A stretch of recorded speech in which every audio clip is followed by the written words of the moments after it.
Now, it's Red Eye Radio. Gary McNamara and Eric Harley talk about everything from politics to social issues and news of the day. Whether you're up late or you're just starting your day, welcome to the show. From the Uniden America Studios, this is Red Eye Radio. All across the USA and around the world, we are Red Eye Radio. I'm Gary McNamara. He's Eric Harley. Good morning. Thank you for being here. Where are we? All right, Tuesday, the 3rd. Yeah. October. 2023. That's right. 34 years ago, right about now. Mm-hmm. I remember I was doing my first talk radio show. Radio's been 41 years now, a little over 41, but talk 34. Me and music radio. Boy, I'm telling you, people say you don't change. You do change from your 20s to your 60s. I can't imagine being in music radio today. Well, but also society changed. It was how you got most of your music back then. That's true. That's true. Yes, it was. You know? Yeah, it was. It was, and it fit where I was, where my head was at that, at that time. But yeah, I can still remember I took over the show and they had a guest, and it's really interesting that really my first talk show that I ever did. I can still remember the first segment. And do you have that memory where you had to go on the air and coming from the music industry? I think anybody who ever went from being a music DJ probably would have ever had a discussion with Rush. He would have said the same thing because he was in music radio. The difference is you don't have any music as a crutch to fall back on. Mm-hmm. You've got to fill that entire segment. Remember when filling just one segment by yourself was like going to the moon? Yeah. I mean, it was, for me, it was. Maybe it wasn't for you. I don't want to speak for you, but for me, it was like going to the moon. It was the hardest thing ever. Right. To fill that. It just seemed like such a huge void to fill. Yeah, to fill 10 minutes of talk. Right. Yeah.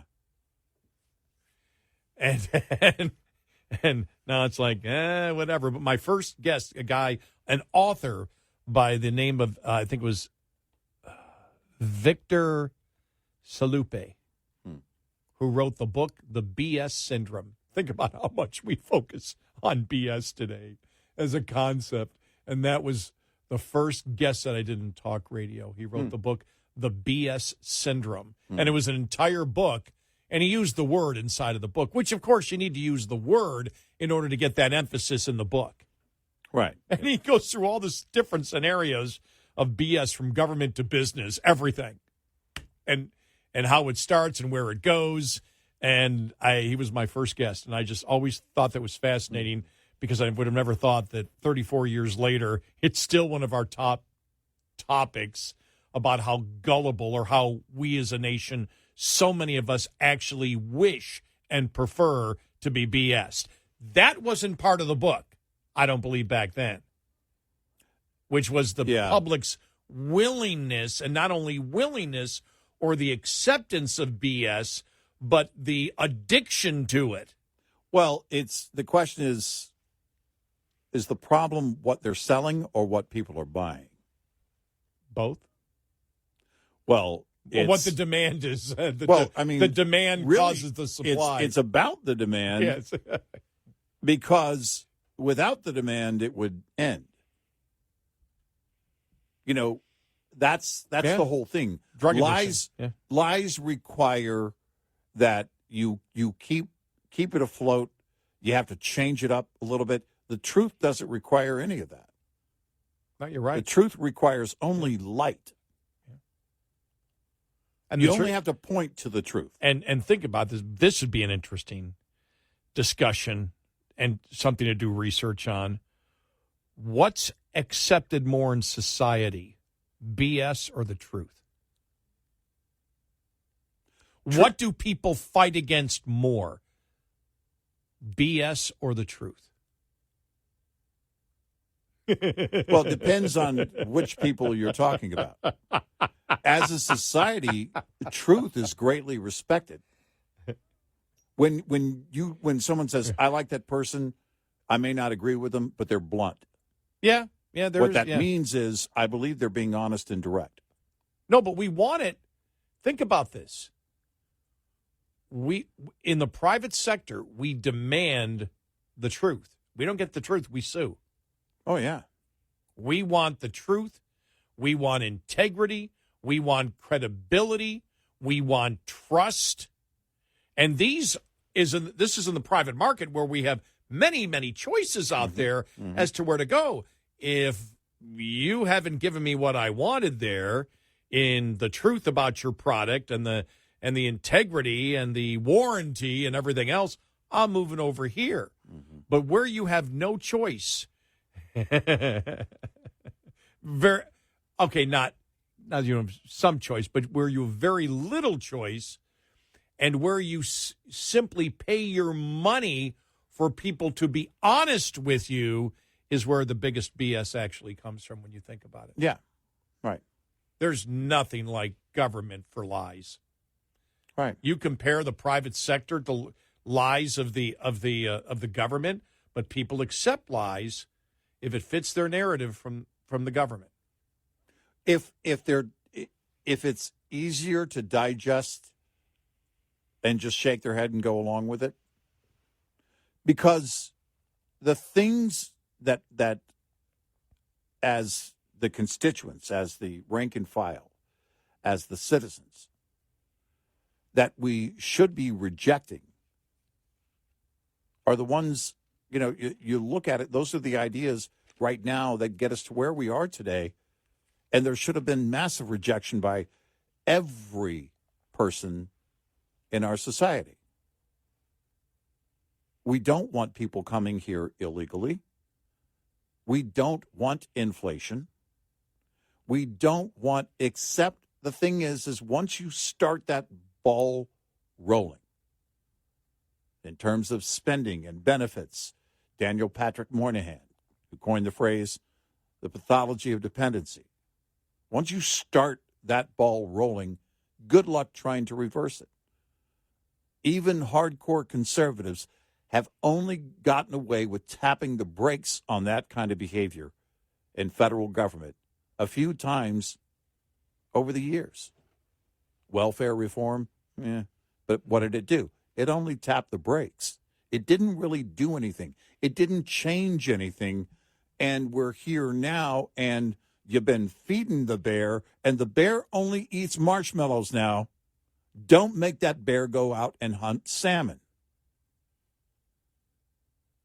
And that's where you are. So it's over and over again, and it's ludicrous. You can look at it and say, why are we, this looks like an absurd movie that somebody has put together. Yeah. None of it looks real. Yeah.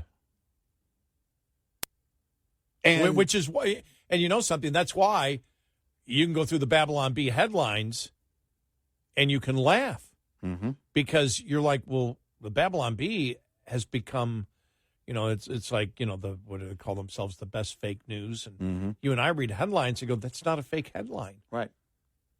It's the reality. Right. Parody, it's an accurate depiction. Parody has become accurate. Yep. Are we doomed as a society when it gets to that point where parody is more of the truth than the truth is the truth? Or what we're told the truth is the truth? Too many people keep voting for these. We keep making these choices that put us where we are. If we're willing to do that, tell me what we actually care about. If we're willing to put ourselves where we are right now at the point of $33 trillion in debt, and soon we will not be able to service the interest on that debt, and programs are just going to fall. They're just going to go away because there won't be any money, because a huge chunk of the budget for that revenue that's coming in every year will go to service that debt, and at some point that will be too large. And what do? Because once you start borrowing it and putting it and spending more, the deficit spending lesson that AOC had to learn on NPR, remember that whole thing? Yeah. And you keep doing that, well, what happens after that? Massive inflation. What happens after that? Massive interest rates. Good luck. You're not going to be able to afford anything. A tiny home is going to be $1,800 a month. Yeah, I think it was somebody posted it. It had to be on X. Mm-hmm. X. Mm-hmm. I have to emphasize it. And it was just an analysis. I'm going to have to go back and find it because it just popped into my head now. And it was, if interest rates keep going up, that the debt is not going to be serviceable. No. And they talked about the fact that, just the interest on the debt is going to become just incredibly enormous, where it's like you're servicing the debt. Right. And what else are you doing? You're going to have to cut back on everything else. I mean, there's an awakening coming for the American public. I don't know. I saw there's a headline again yesterday. We're, just spending like crazy again, like there's no tomorrow. Is that where people's mindset is right now? Well, is that where it is? Many people are probably looking at this going, well, if they don't care, why should I care? Well, and if I don't care about my own debt, I don't care about national self-preservation. If we're doomed as a nation and our economy is going to implode, let me go out with a really good designer handbag.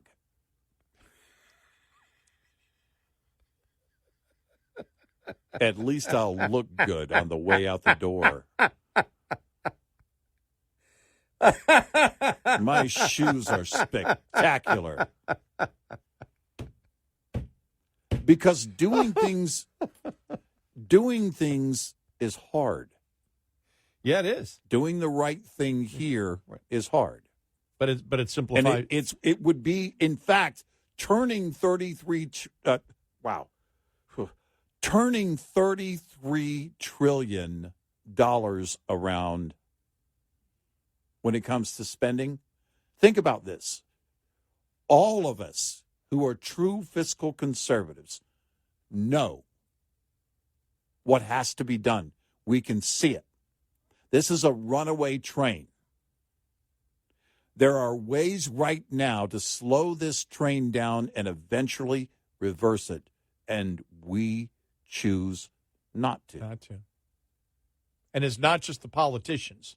The people of the United States have made that decision. There's no political will. There's no political will. On Capitol Hill, say what you will about Matt Gaetz, but what are they trying to do? You've got what? What do we count? 5 GOP members in the House? Yeah.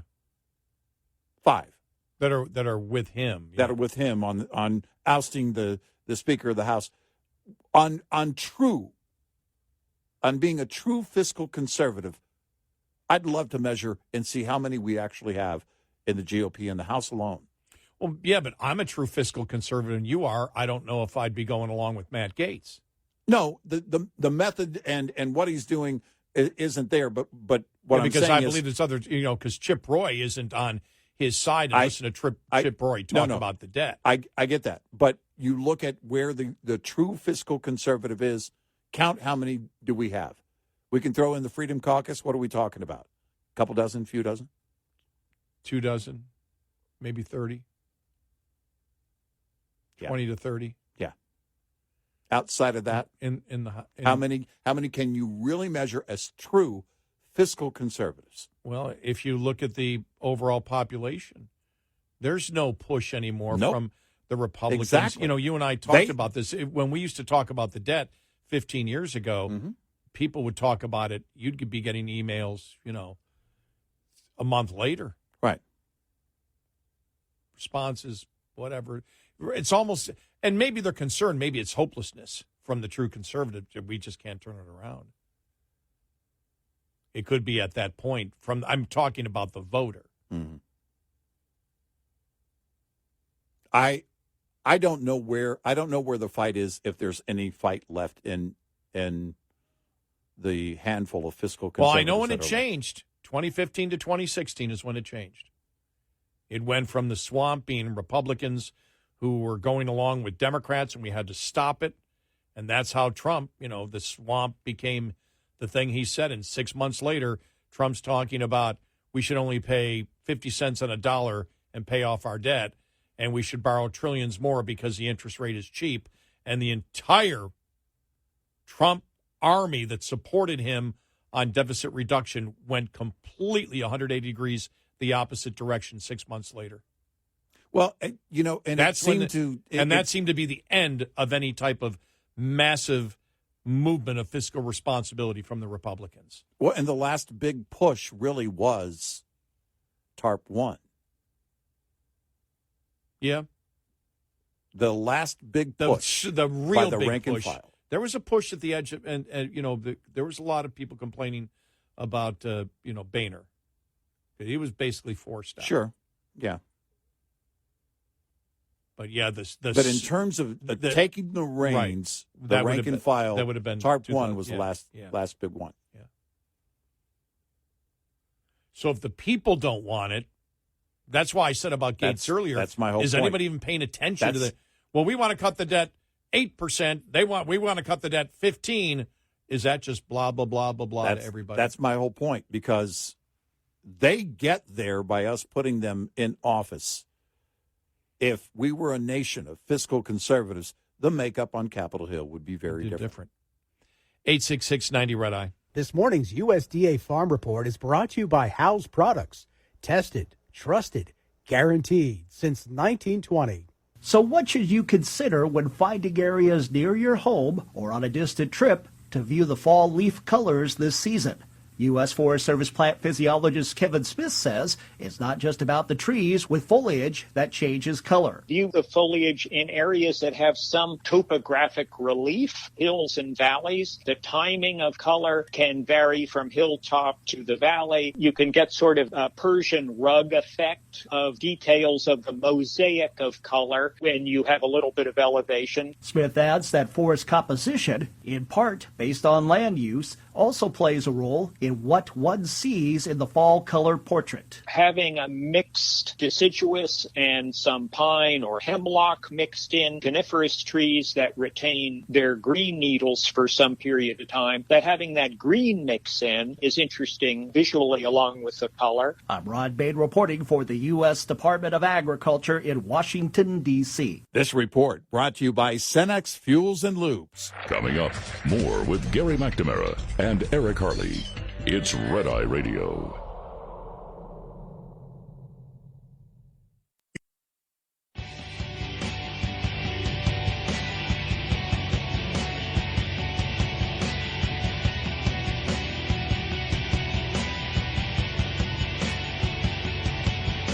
It's Red Eye Radio. He's Eric Harley, and I'm Gary McNamara. Now, this would get good. This would be good stuff. All right. The House Oversight Committee is looking to bring in whistleblower Tony Bobulinski, as well as other associates to testify before the House Oversight Committee. A source familiar with the committee's deliberations told Breitbart News Bobulinski, the former partner of the Bidens, met Joe Biden in the lobby of the Beverly Hilton Hotel in May of 2017 to discuss CEFC China Energy, an entity closely linked to the Chinese Communist Party. Bobulinski is also the whistleblower who confirmed the infamous message about a stake of 10% held by H for the big guy, referring to Joe Biden. That will be interesting because he really, I think he's done one interview since he did that interview in 2020. He did one a couple months ago. Yeah. Remember that? Yeah. He came back out. So he's been preparing for the last 3 years, but expect the Democrats to hit him and have done research on everything in his personal life. And whatever they, because as we know, and you saw Turley going after the Democrats saying, you're attacking me and this is all BS. Right. You know, you won't talk about the merits of anything. It's all personal attack on the witnesses, as if I have an ulterior or Republican motive, which anybody who knows Turley knows that's not the case. Right.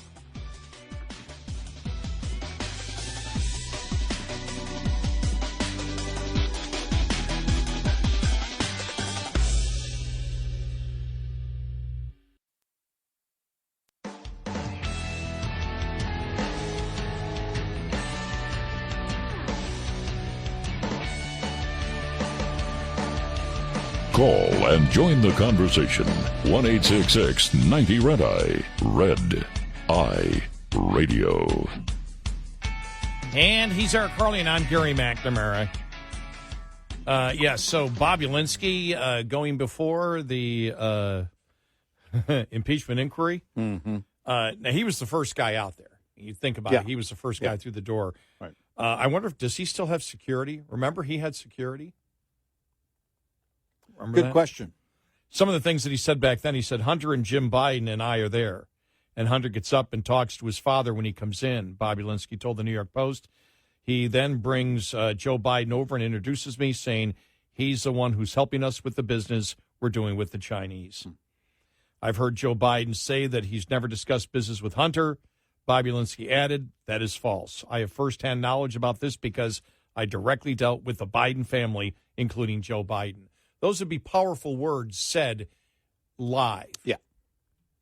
Yep. Right there, 3 years later, right, in this setting, now that the American public knows that Joe Biden has been lying, and the public now knows the infrastructure that was set up. I mean, talking about all the bank accounts, the 20 LLCs, the fact that the entire family was in on it, and the fact that the Bidens have been backed into a corner in the media, and the Democrats have been backed into the corner, which is now it was the illusion of influence and access, and everyone in the Biden family was corrupt and making money on it except Joe. Right. That's where they are. And so you need to keep pushing that further into the corner. So as you said, I dealt directly with the Biden family, including Joe Biden. Suspicious activity reports obtained by the House Republicans show that Biden's business partner, Rob Walker, received a $3 million wire transfer from CEFC in 2017. In turn, 4 Biden family members, Hunter, James, Hallie, and an unidentified Biden. That's really interesting. Who is the unidentified Biden? Received a collective $1.3 million cut. So why is it that we have all these other clearly identified Bidens and one is not? Yeah, why is Who could that be? Somebody needs to ask Comer that. Why is the one unidentified? Right. Because who could it possibly be? Right. And so you have that. I thought this was interesting. I saw this the other day, and I saved it for when we got back talking about this because we haven't talked about it in a couple of days. But this is actually, I think, the political director, Emma Jo Morris at Breitbart. The 10 questions to ask the Bidens. You ready? All right. And these are all totally logical. We approach all these things with an investigative mind. We always have. Yep. And the questions that we have, these would be the questions that we had. The Bidens were paid tens of millions of dollars from various foreign entities. What services were you paid for? Right. Totally legit question. Yep. Have you ever paid for anything for Joe Biden? Have you ever given money to Joe Biden? If so, for what and how much? Have you ever shared a bank account with Joe Biden? Did Joe Biden ever have access to your bank account? So I guess this, the question's for Hunter. Mm-hmm. How many trips have you taken on Air Force One? What were the destinations of those trips? And who did you meet while on those trips? Do you currently have any business dealings with foreign nationals or foreign entities? Are you currently being paid by any foreign nationals or foreign entities? Have you ever advised Joe Biden on policy while he was president? Why were you not paid directly as opposed to an LLC under another name? Why was money from foreign business deals dispersed to various family members, including children? Number 9, are there any instances where the U.S. government officials were involved in your services? Who are they? And finally, number 10, on how many occasions has Joe Biden met with individuals you were engaged in business with? How many of those instances were with foreign nationals? There you go. All very good starting questions. Yeah. I mean, it's going to get interesting when you start bringing in the witnesses. I was thinking part of the thing, because they talked about, they're looking at Bobby Linsky as well as others, and I could imagine Devin Archer and Schwerin, and others, I'm sure. Do you bring them in together, or do you bring them in one at a time? One at a time. I think individually.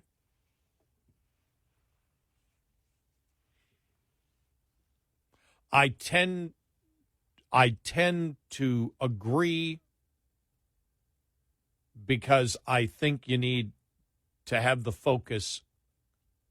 If you have one person there, they can only attack you personally, or they can only filibuster, and it will look bad if there's only one person there. Right. You've got a panel of 4 people there, witnesses, like when they brought in the FBI agents. Remember, there were 4 FBI agents, whistleblowers? I don't think they should have done that. I think they should have brought in one at a time. One at a time. That would always be my choice. Any advice, if the Republicans are taking any advice, one at a time. One at a time. Because they're, if they're trying to go after it, let's say they get 2 or 3 at a time, and you go after one, it really slows down the questioning of the other 2, the back and forth. I would do one at a time. And make plenty of time for each one. Yep. That's the other thing, too. This should not be condensed. If that witness is worth calling, that witness is worth having the time. I'd actually give each member 10 minutes. Yeah. Because if the Democrats just filibuster, it'll be more noticeable. Yeah, sure. I'd be good with 10. Yeah. Yeah. Yeah. 5 minutes sometimes is just too short. Well, it is, because you want to sometimes go back, revisit something that someone across the aisle just said.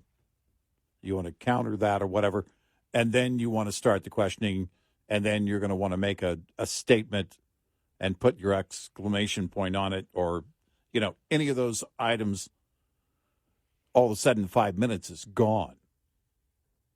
I'd be good with 10.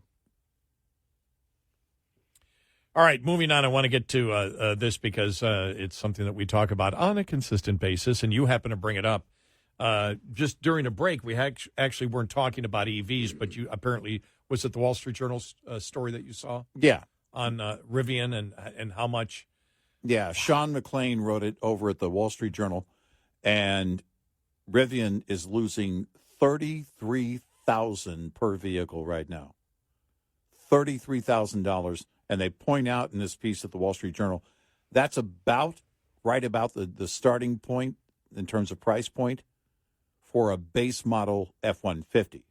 Now, I'd like to see any pickup priced at $33,000 right now. But that's how much they're losing per. At one point, a couple of years ago, Rivian had built a cash stockpile from investors of $18 billion, and in that 2 years, half of it is gone.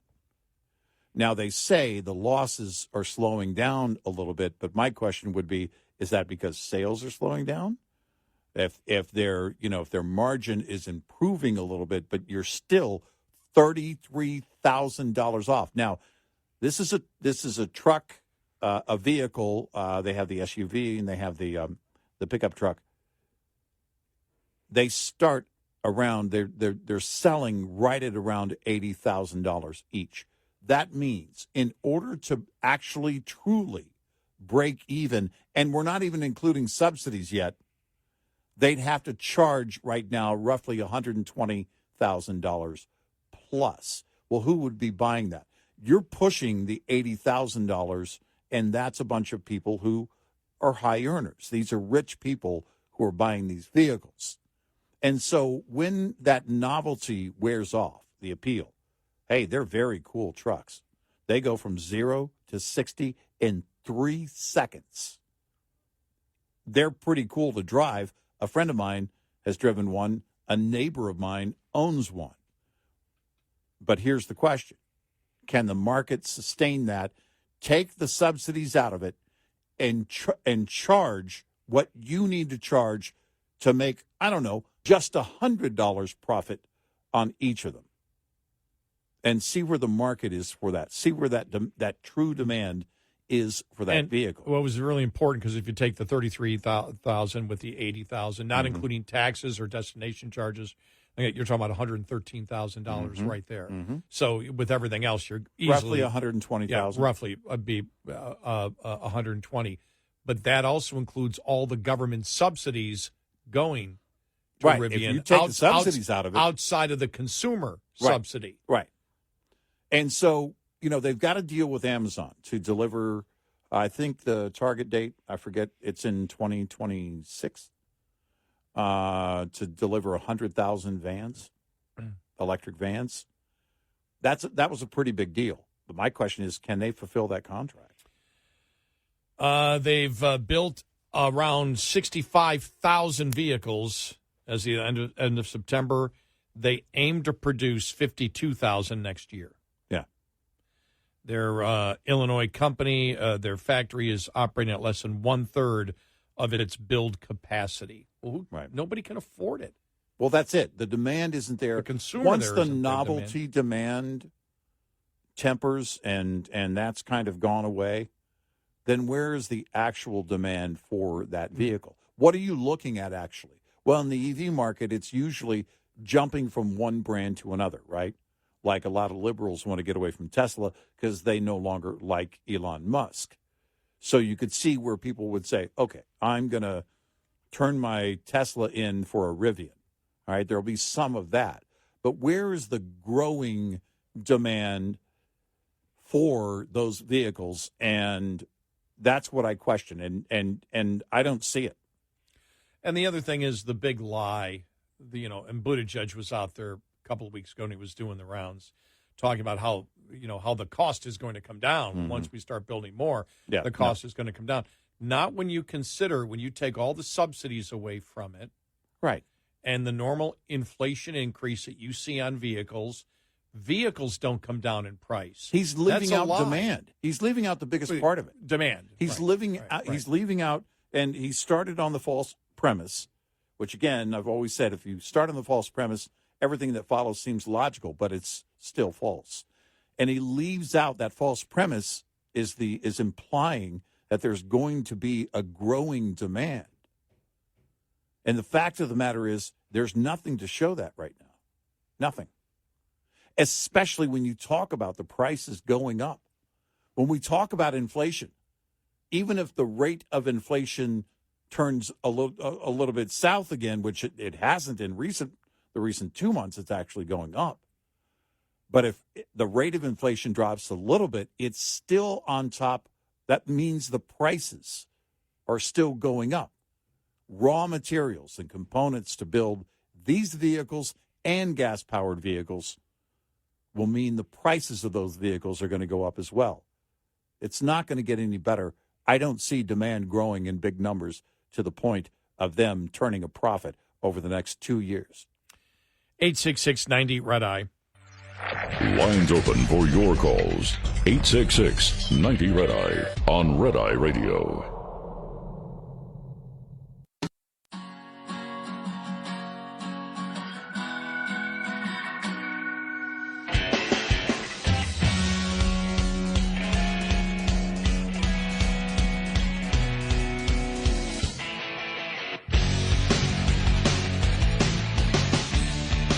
It's Red Eye Radio.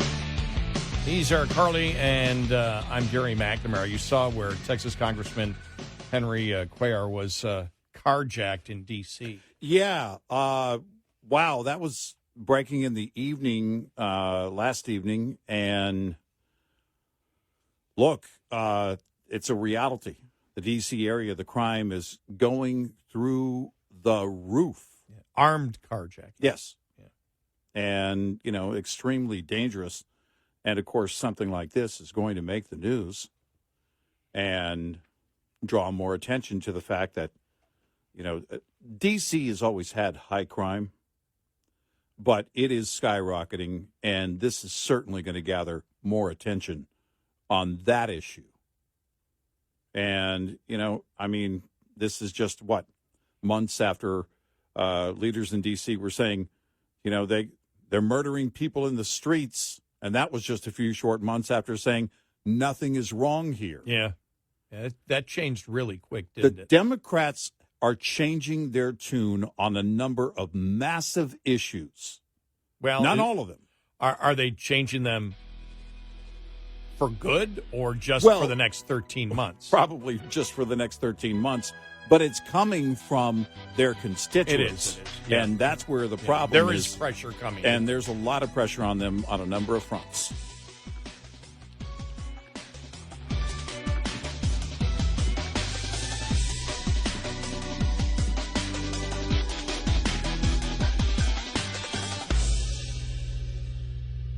This is Red Eye Radio on Westwood One.